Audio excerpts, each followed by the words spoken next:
everybody. Welcome to the Blind Spot Project. This is a show where we like to talk about movies that we haven't seen, that are classics or popular, or just anyone we haven't seen. And we talk about it, and it's really fun. And this month, in honor of Halloween, we are talking about from 1982. We're talking about Poltergeist, and it's going to be super fun. And I, film critic Rachel Wagner, and Manda's here. Hi, happy Spooktober, everybody. Yeah. My favorite season. Do you have any fun plans for Halloween? I don't this year. I was going to go dressed as the Invisible Woman this year because of Sue Storm. Oh, I've always wanted to, but then I oh, watched one battle after another, and DiCaprio's outfit, and that is probably going to be my go-to oh. as Bob Ferguson. I think there's going to be a lot of Bob Fergusons walking around for Well, people Halloween. just got to pull out their flannel Yeah. shirts and a cap, I guess. Well, I'm So really chill. excited because this year for Mm. Halloween is on a Friday, and that's when we Hmm. record. What's when we record the movie show that I've been Nice. doing. And so I thought, oh, I'll definitely want to go to the recording. I mean, I usually try to come up with a costume anyway, but a lot of times it's Mm. just for the pod. It's not for, I don't go to a party or anything. And, Yeah. and so I was like, oh, I really want to do something fun. So my costume this year is as Buttercup from Princess Bride, Princess Buttercup. Stop. That's I so even have a cute. wig. I'm so excited Yeah, to see that. That's going to be amazing. it's gonna be fun. So I'm fun. stoked. I think that like planning the costume is part of the fun Oh, of yeah. Halloween. I love that. You always have to come up with a good one. Hmm. I'm like Yeah. that too. It has to be relevant Hmm. and just Yeah. like movie nerd. You have to because like that's our bread and butter. Yeah. We have to pick a good one. My last one. I mean, I've done a lot of like angels or butterflies, things like that are easy. But Yeah. I did Zombie Dear Evan Hansen. That was fun. I remember, yeah, I remember you With my doing that. friend That was Jax. That was really gold. fun. That was so funny. That was funny. I love So that. yeah, so Poltergeist. This is an iconic film, really popular from the Mhm. 80s, and it has a lot of production drama behind it, so we're going to talk about all of that, It and, does. and it's going to be fun, but we'll of course talk about the movie also.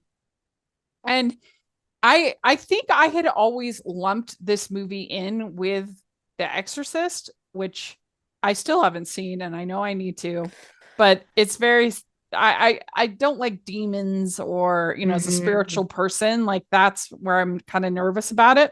Yeah. Um and I kind of lumped this in with that, but it's not that scary, this movie. It's not. I think more The Exorcist is more like psychological than anything. For Yeah. me, it's overhyped. The Exorcist, Oh that's gonna yeah. be a hot take. Like I was not a fan of it. I did like everyone's like, oh, but it came out in the 70s, I believe. So that's probably why you're not as like terrified about it, like by it. And I'm like, but there's nothing really to be scared of. Like it Are would doesn't. you would you say you're a spiritual person? Would you say I that? am. I am. I've Oh, always been like very connected to okay. like spiritual world or anything. Like I Mhm. genuinely believe in that within the Yeah. universe. So I think that whereas like I see comfort in trying to understand that veil, I Hmm. don't see it as like horrific for me whenever they try to Hmm. do it. But if it's like Yeah. done poorly, it's like that's what annoys me more so than like I can just be intrigued in what they're trying to do. Yeah. Yeah, I And mean, that's why I held off watching the Conjuring movies for a long time too, because I knew they had that element. But I yes. actually ended up really enjoying the spiritual element of, and their Hmm. relationship was so strong. And I mean, Yeah. I think that the Conjuring 2 is one of the best I've ever seen horror movies. Phenomenal sequel. Like a It's phenomenal really horror good. sequel. Yeah, Yeah. I prefer really it to the good. first one, in all honesty. It had Me a way too. better story. Yeah. Me I liked too. it. I think I can understand why people think that the first one is scarier or more fun, Hmm. because the second one is more sort of about their relationship. Yeah. But I because I'm a relationship girl, like I really enjoyed it. And Oh, it's still I love scary them. too. Yeah. Oh yeah, I didn't sleep. I watched that thing at 1 o'clock Mhm. in the morning, which I should not have done, but Yeah. here we are. So basically we have this little girl that is drawn to the television, and things, just weird things are happening. This parakeet is dead. The mom finds the parakeet. They buried the parakeet. Just weird things are happening at this house. Yeah, I'm very Um, weird. the spirits come out of the TV. The ground is shaking. They're here. That's what it says. It's so Yeah. good. It's what I really loved about this is that it's such like a small thing, but I really loved it. The lightning during the thunderstorm was the same brightness within the television, which is normally not like the lightning doesn't really look like that bright most of the time or like that Oh heightened. yeah. So I love that they matched it with the spirit cut like the spirit brightness in order to just create that atmosphere, that eerie atmosphere, like they're watching, they're around, like they're within the house. So I think like that was just like such a small element that added so much like depth to this too. Yeah, I wonder how it doesn't say anything on the Wikipedia about how they did that visual effect. Well, wait, it says Hmm. the special effects for Poltergeist were produced by Industrial Light and Magic and overseen by Richard Edlund. The film won BAFTA Best Visual Effects, earned nomination Academy Award Best Visual Yep. Effects, which lost to ET, which totally makes sense. Tracks. Um, the scene of Diane climbing up the walls was done using a static camera in a rotating set. A similar effect was used in Royal Wedding to make Fred Astaire was dancing on the ceiling. Wow. Here. Spielberg recalled that the most complicated lighting effects were used in Carol Ann's closet. There were so many lighting effects, strobes, and Las Vegas Yeah. spots, and fish tanks of water to give different kind of diffusion to the beams coming out, and 4 large wind machines. We wanted the light to live. So that's what you're saying with the TV that Awesome. it, because when even now when you record just a television set or like whenever you're watching something and they show a screen, that is a visual effect. It's not Yes. actually how that screen looks, because when you take a video of a screen, it Hmm. looks weird. Yeah. And so you Yeah. actually have to make that a visual effect. And so they had to do all kinds of interesting stuff to make it look It so. sounds so sick. Yeah, which is Working on really this interesting. production like sounds really cool because if you look at the practical Yes. effects, it's like wow, they're doing this in 82 and it looks incredible. Like I watched it on Crave, which is the equivalent of HBO Max for you guys, and I was looking at it, I'm like, but it looks like so crispy and polished. I felt like it was remastered, but I don't think it was. It was just like that's how good they made it look in 82. I Yeah. don't think they touched it. Like it's fantastic work. It really is. Yeah. Are you a fan of Rachel's reviews? Do you look forward to Family Movie Night, Female Film Critics panels, or the Talking Disney podcast? If so, please consider supporting the podcast by becoming a Patreon. As a patron, you get to access monthly events such as the watch-alongs and Q&As, where you get to talk to stars and find out the behind the scenes of the movie making industry. And you can pick what I review for Family Movie Night or even become a guest on the podcast. Podcasts and YouTube channels are expensive, and I really, really could use your help. I would so appreciate it. You also get to be a member of the Facebook group where we talk about all the films that we're seeing, and we have so much fun. Go to patreon.com/hallmarkies and select one of the Rachel's fan tiers.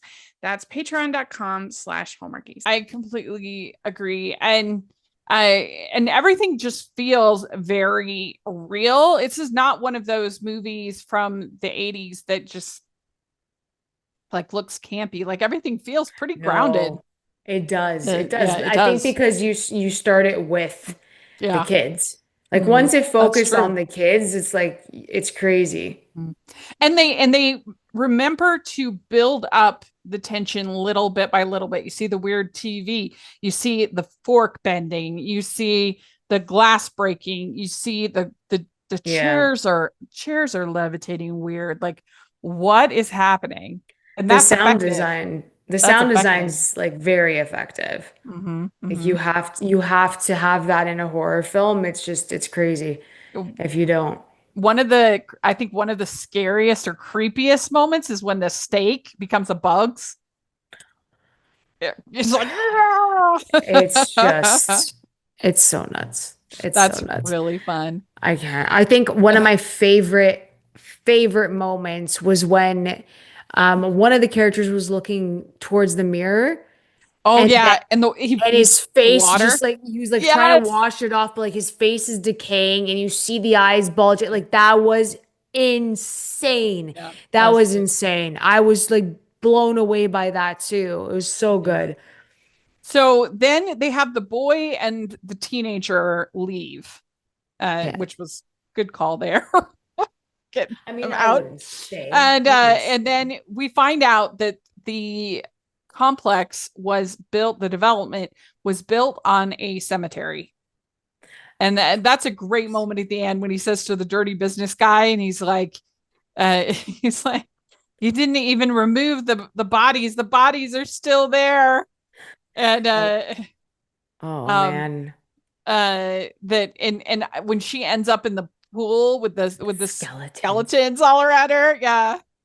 I said this after I finished, like as I was watching it, I'm like, listen, like I can appreciate this film now as an adult, Yeah. but if I watched it as like an 8 or 10-year-old, I Yeah. don't think I would have slept for days after watching that. There's no way. Yeah. That's Would true. not have That's true. slept. When he says you only moved the headstones. What were you doing? Ugh. So Um dumb. but then great scene when Diane dives into the closet and he's like, nobody's gonna mess with my daughter. She dives in and don't let go. I never will let go. It's great. It's And so then she good. We brings love Carol Ann mangas. back with just like covered with goo. And I know, and that looks so good too. like, I agree with you that I would be scared when I was little because they did such a good job building it up from the little, like I said, bending the fork, levitating the chairs. It didn't just start with goo and over the top. Yeah. But then again, like as an adult, I'm not that scared by it because it's I can distance myself from it. Oh, for You know what I sure. mean? It's As very like different. things that feel like this could actually happen to me. Somebody could kill me. Like, there was a movie, I can't remember what it was called, with Elizabeth Banks last year, about this woman who's getting stalked. She's like a skin technician, skin esthetician or whatever.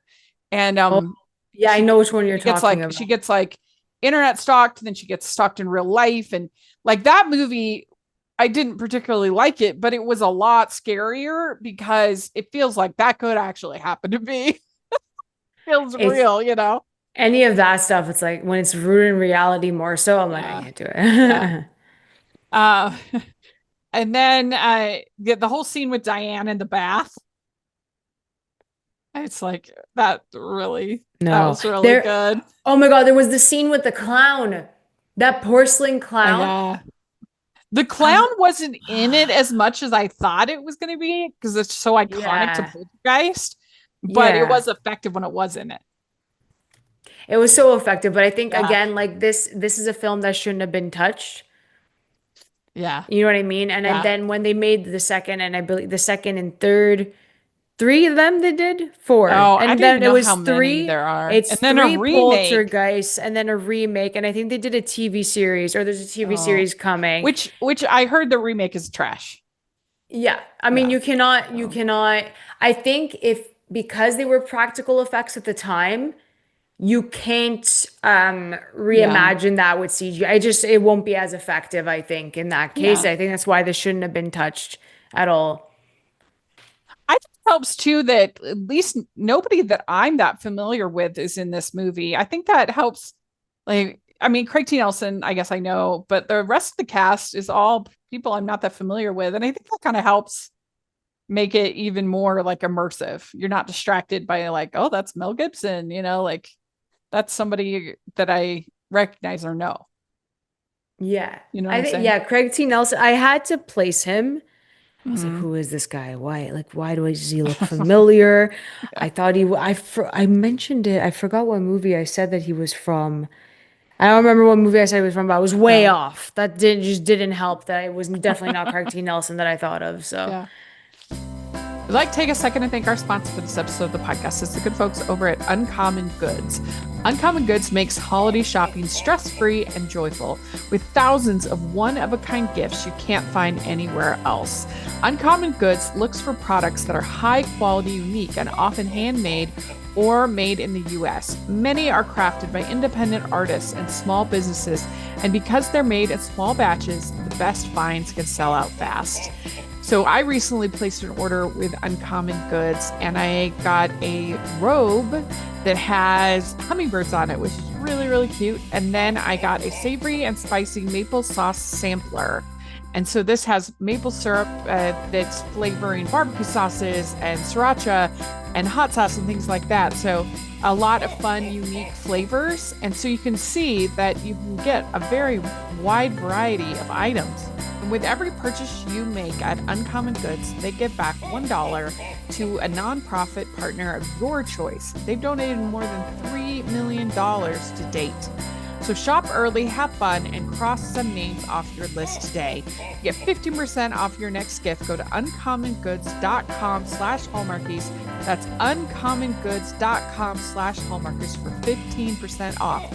Don't miss out on this limited time offer. Uncommon Goods, we're all out of the ordinary. So the big conflict behind the backstory behind this movie is that this was Steven Spielberg's idea. He wanted to make it. He wanted to make a ghost story about a family, and he wrote the script with Michael Grice. But the problem is he couldn't direct it because there was a clause in Spielberg's contract with Universal Studios that prevented him from directing another film while he's making E.T. That wasn't allowed. Right? He's Steven Spielberg. Yeah. What are you doing? 1982. He hadn't made that many movies at that point. In hindsight, you're right. You're right. So this is where the controversy comes in. So he was still a producer and he was still the screenwriter of the movie. And so a lot of people think that he really was the actual director and that they only had Tobe Hooper's name on it because just to satisfy the contract. But in reality, it really was Steven Spielberg's film. He was there. He was present. He was an active force in it. This was not just like for instance, Steven Spielberg is a producer of all of the Transformers films. I mean, he wasn't really involved. Yeah, definitely not directing those ones. Yeah, no, those are all Michael Bay. There's a lot of those produced by Steven Spielberg movies, but this is why this has particular weight was because he was so involved there, and so that's why it has such a there's so much debate about it, and it's really interesting that you have this. So this movie came out. They were released. It and E.T. were released a week apart. It was referred to as the Spielberg summer. Yeah.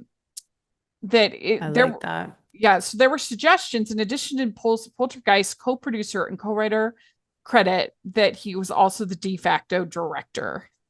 I can kind of this was bolstered by various statements Spielberg made about his involvement, including a Los Angeles Times quote that said, "Toby isn't a take charge sort of guy. If a question was asked and an answer wasn't immediately forthcoming, I'd jump in and say what we could do. Toby would nod in agreement, and that became the process of collaboration." Which is fine because I'm looking at the rest of his filmography, Tobe Hooper. Uh-huh. And it's like he does have notable of like the Texas Chainsaw Massacre. Yeah. But that's more like gritty, and that doesn't have like a lot of special effects and stuff, right? It doesn't. It's like a guy chasing him with a Yeah. chain. Like it's not anything like that. So that's why like the supernatural elements and then like the family unit is so like special to Spielberg that I don't think that Hooper would have been like the sole like visionary for this one. It does feel more Spielberg-esque Mhm. than like Hooper-esque for sure. Yeah, I mean, it says so. So the Directors Guild of America did an investigation into the question of whether or not Hooper's official credit was being denigrated by Spielberg's statements, apparently claiming authorship. The investigation ended in an arbitrator's ruling that MGM UA must pay $15,000 to Hooper because the studio gave producer Spielberg a Damn. bigger credit than Hooper got in its trailers, although also noting the broader issues of dispute exist between producer, writer, and the director. I mean, this is really interesting because this is not the first time that this would be. If you think about Tim Burton's The Nightmare Before Christmas, I mean, that's even more shady because Tim Burton did not write it. Tim Burton did No. not direct it. He was an executive producer. He was a story. He created the story, Yeah. but he actually didn't do the script. So he has even less of a tie than Steven Spielberg. And yet, that's how it was built. Tim, and we just saw this with Jordan Peele Oh God. and him, you know. Yeah, Jordan Jordan Peele. Peele had no say in that movie. Yeah, there's just At the least I'm hoping producer, he the didn't. producer, Yeah, he and didn't. his production company. But so we see that even now we see that, which is really interesting. So co-producer Frank Marshall told LA Times that the creative force of the movie was Steven. Toby was the director and was on the set every day, but Steven did the design for every storyboard, and he was on the set every day except for 3 days when he was in Hawaii with Lucas. However, Hooper stated that he did fully half the storyboards. So there's some argument there.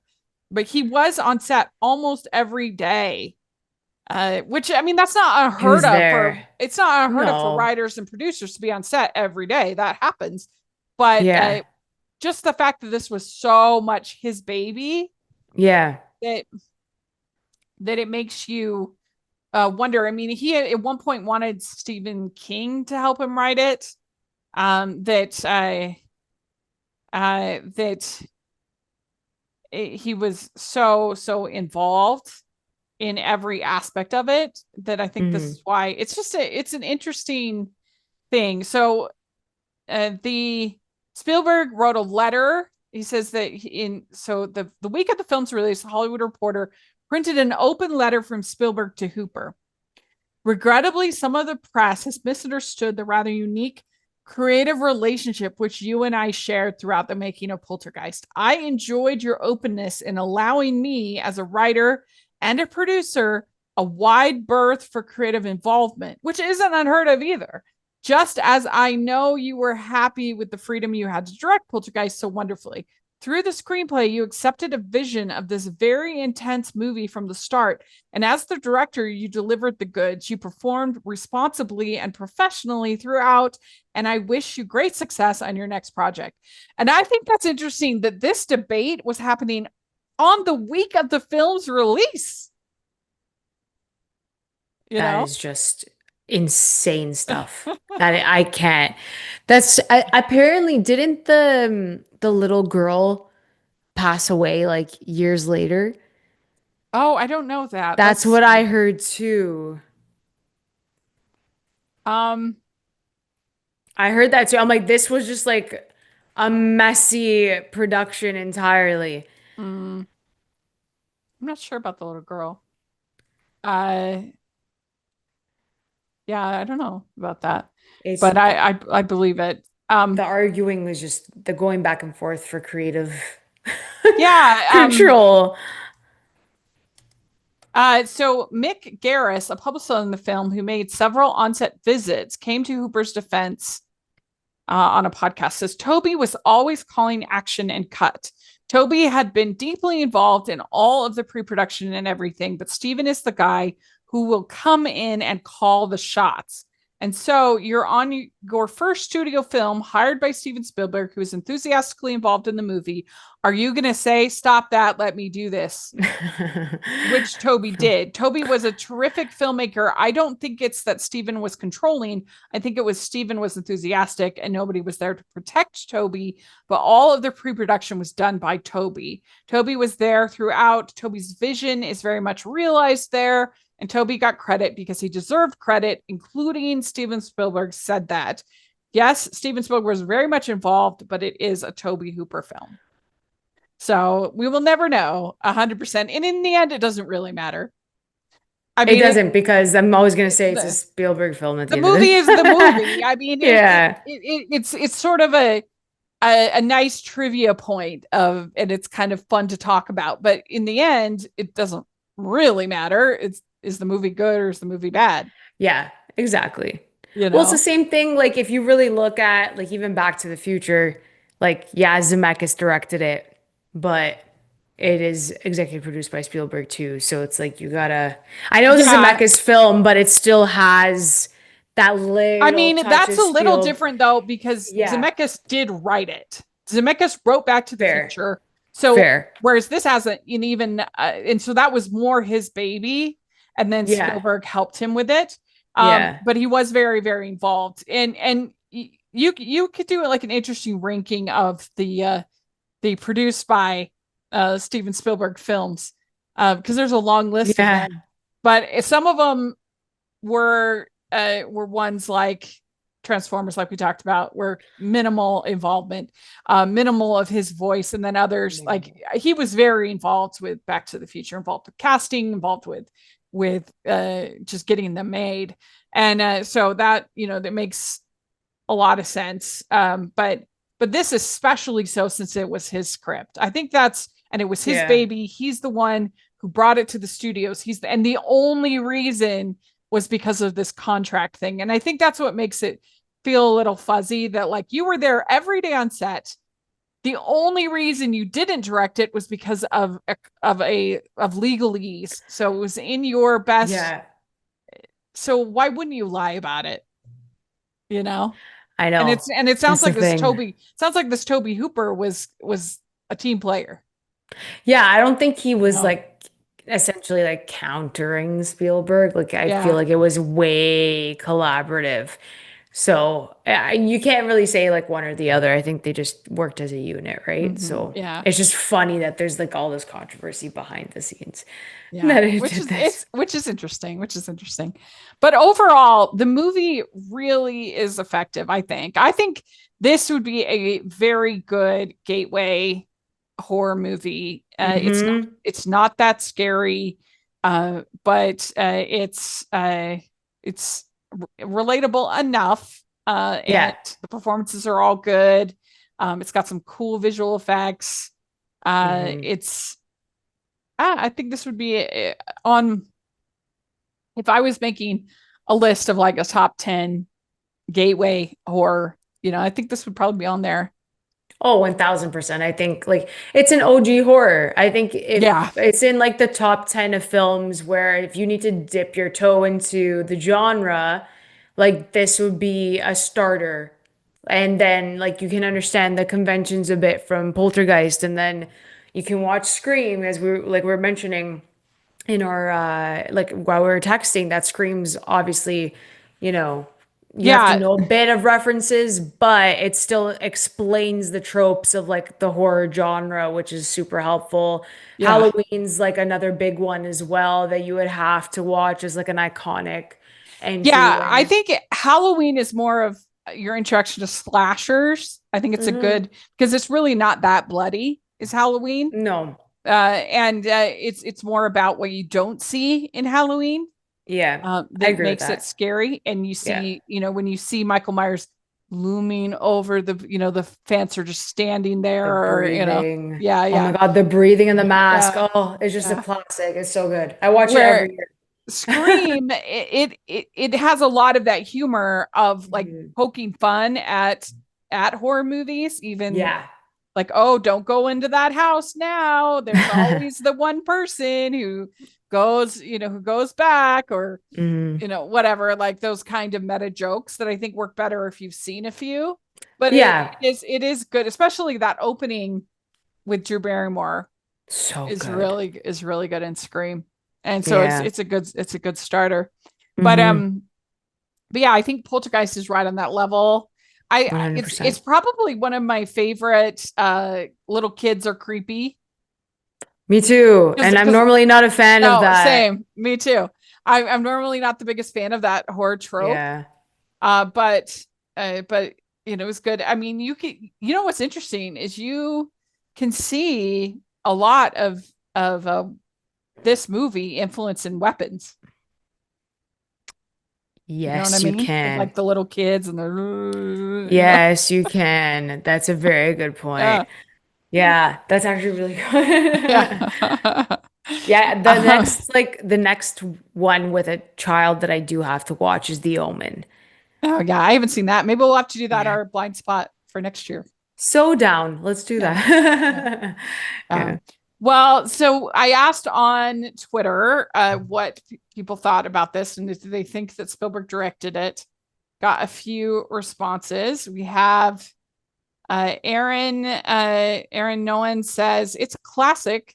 The notion of directorial ownership over it always upsets me, as I feel anyone who's seen Hooper's movies around this time can clearly see this is his film. But was Spielberg around? Sure, he was making E.T. down the street. Other Amblin films also have his touch. And again, I would say it's stronger than that because he actually wrote it. Like, it's not just his touch. He wasn't just making another movie down the street. He was on studio almost every day. It was his script. So I think that's the difference that's going on there. So it's an incredible movie. I'm not sure if Spielberg fully directed it, but I think he had a hand somewhat. That's obviously he did because he was the writer and producer. Absolutely. So we know that. Ryan Camp says a classic. I believe Spielberg directed some of it. He was directing E.T. at the same time. He had to have. So we got another interesting comment. So Poltergeist Thoughts is the name of the account. The Spielberg rumors were definitely a publicity hoax and an act of retaliation against Hooper by bitter department heads jealous of Spielberg trusting Hooper for instances like these. And he gives a couple different examples. Interesting. And we read some of them that it was Toby quotes. See, they have that. And we have the only time I ever saw him really fight with Toby was after an entire day of shooting a scene with Beatrice Straight and the other two scientists involving a great deal of gobbledygook dialogue. Toby just couldn't get the shot. Stephen came onto the set and was very upset. There was a lot of ugly yelling, and Toby just stood there taking it. Beatrice Straight, again the hero of the day, finally stood up to Stephen and said that the dialogue was unplayable and that Sir Laurence Olivier himself couldn't act such badly written dreck. She made it very clear that Toby was not to be blamed. Stephen was very quiet, and about 5 minutes later, the cast and crew were all dismissed for the day. The next day, the actors came back to the set and were handed new dialogue, which again, I believe Stephen had rewritten. So that's interesting. That's so funny that we just did Wuthering Heights and now we're mentioning That's so funny. Oh my God. So, but at least he was writing on the fly. I think that's important. Yeah, and we have somebody says, I think it's important to point out that Spielberg and Hooper essentially developed the film together from scratch. And I mean, I don't know how early Hooper was in on it because he wrote it with Michael Grice, but he was involved in pre-production, so I guess so. They were each other's closest creative partners, thus they always looked to each other for input in whatever capacity. It was mainly other external, more mendacious parties who wanted to make them seem at odds. So that's interesting. Yeah. We'd like to take a second and thank our sponsor for this episode of the podcast. It's the Hallmarkies merch store. Are you looking for that perfect gift for the postable, hardy, or Hallmarky in your life? What about getting that t-shirt or hoodie that will help you stand out at your next holiday party? Now is the time to check out the Hallmarkies merch store. full of festive designs by artists like Jessica Miller, Carrie from Hallmark Comics, and more. You can even have more than just shirts, but totes, cell phone cases, notebooks, mugs, and more. And it isn't just Hallmark. We have designs for Anna Green Gables, Man from Snowy River, The Nanny, and more. Every purchase at the merch store goes to help support the podcast and allows us to make the great content you know and love. There are frequent sales, so go to tpublic.com/stores/hallmarkies or see the link in the description. That's tpublic.com/stores/hallmarkies. So nobody will ever know, but they made a good movie regardless. They did. Yeah. They did. It's good. And I like that story about Beatrice Straight. Because she's good. I really like her in this. Yeah, she's very good. She's very good. Very, very good as the doctor. She's like the exorcist kind of person. Yeah, she's good. And when they see the chairs and she's like, oh my gosh. That was so good. Like, how did this happen? So whoever directed it is entertaining, and I recommend it. I think it's actually one of the stronger films that we've done for this series, Blind Spot. Yeah, So, I think this year's been a bit like I don't know. I don't think there hasn't been anything that we've hated, but we haven't hated anything, yeah. but I think my favorite so far has been oh my God, we watched Dr. No in January. Oh yeah, that was fun. That was a lot of fun. Like, I really liked that. So yeah, and that was my favorite out of all. Too. Yeah, legend. Miss him. I mean, I did actually really like Fight Club. I mean, I haven't disliked, like we said, any that we've talked about, but yeah, let's see here. So we have, let's see what is next month for November. So November, we are talking about I Am Love, directed by Luca Guadagnino, and let's hope it's better than the After the Hunt, because that was terrible. I'm so scared. I'm so scared to watch it. Like, not for me. We'll see what you think. I thought it was not good, but yeah. So we're doing I Am Love next month, so that should be fun. Excited. And then December we're finishing off with Kiss Kiss Bang Bang, and I'm not the biggest Shane Black fan, so that'll be interesting to see. I will excuse him for The Nice Guys. I will. Okay. I don't care about anything else. I will excuse him for The Nice Guys. Yeah, fair enough. Did you see this Play Dirty that just came out? It does not look good to me, so I probably won't watch it. Thumbs down. Good. Thumbs down. I'm good. I don't need to watch it. So it'll be to see what I think of Kiss Kiss Bang Bang, and let us know what you think of Poltergeist. We'd love to hear your thoughts in the comments. I'll write up my little thing about it, so you want to check that out. And Manda, where can people find you? Guys can always follow me over at AMX ND Reviews on Twitter and Blue Sky. You can check out my Instagram at Amanda Guaraggi, and you can check out my website, candidxcinema.com. Great. And you can find me at Rachel's Reviews, all of our social media, iTunes, YouTube, and on Rotten Tomatoes. Check that out. Also, make sure you check out our playlist with all of our Blind Spot episodes over this last 2 years. A lot of fun. And if you have any suggestions of what we should do in 2026, let us know. We'd love to hear your thoughts. Yeah. And And if you're listening on iTunes, please leave your ratings and reviews. That really, really helps a lot. And if you are watching on YouTube, please give the video a thumbs up, subscribe to the channel. Appreciate that so much. And also have the Patreon group, which is the biggest way you can support everything that I'm doing. And you get to be part of our watch-alongs and Patreon events. And you get to have bonus episodes and other content. Really try to make it worth your while to be a patron. And we have the merch store where we have tons of movie-inspired merch, including even the shirt that I have on right now. There's fall designs, all kinds of fun stuff. So check out the merch store. And thanks so much, everybody. We'll talk to you later. Bye.